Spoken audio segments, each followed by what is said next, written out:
જીવું છું રસીલા તારા મુખડાને જોઈ, હૈયાના હાર પ્યારા નથણીના મોતી.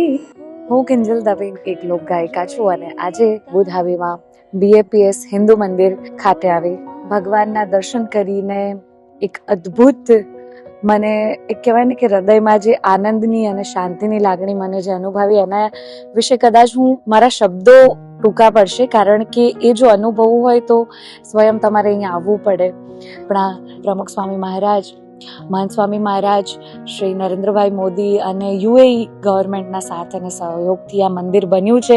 અદ્ભુત કોતરણીથી માંડીને અદ્ભુત વ્યવસ્થા, ભગવાનના દર્શન માટેનો લાહવો અદ્ભુત. હે આજ મારે ઓરડે રે આવ્યા વિનાશી અલબેલ, બાઈ મેં બોલાવ્યા રે સુંદર છોગાવાળો છે.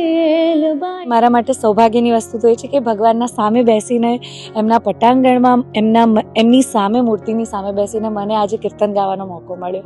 મારી જાતને ખૂબ જ ભાગ્યશાળી સમજું છું. તો અહીંયા આજે નીચે શો થાય છે એ પણ મેં જોયો. ખરેખર મને એવું થયું કે હું રડી જ પડીશ. UAEના લીડર્સ અને મહંત સ્વામી મહારાજ જ્યારે એ ઈંટો મૂકીને જ્યારે પાયો સ્થાપતા હતા એ પળ ખરેખર મને ભાવુક કરી ગઈ. એક વ્યક્તિ આટલું વિઝનરી સ્પિરિચ્યુઅલ લીડરને આખા વર્લ્ડ લેવલે સ્થાન આપવામાં આવ્યું, ખરેખર અદ્ભુત હતું.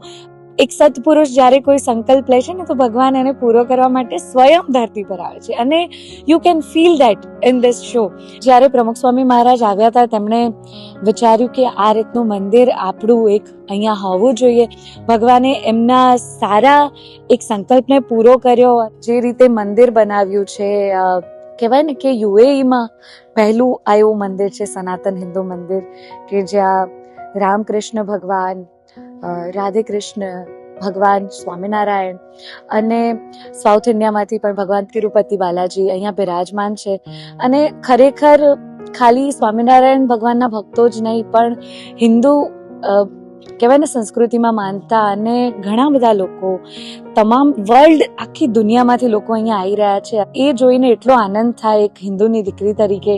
ખૂબ જ અદ્ભુત. અને વસુધૈવ કુટુંબકમ, આખું વિશ્વ એક પરિવાર છે. એ વસ્તુને અહીંયા કહેવાય ને છે કે એ સાકાર થઈ રહ્યું છે.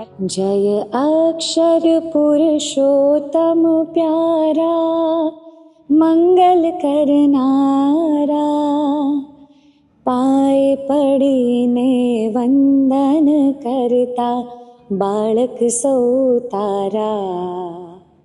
જય અક્ષર પુરુષોત્તમ પ્યારા.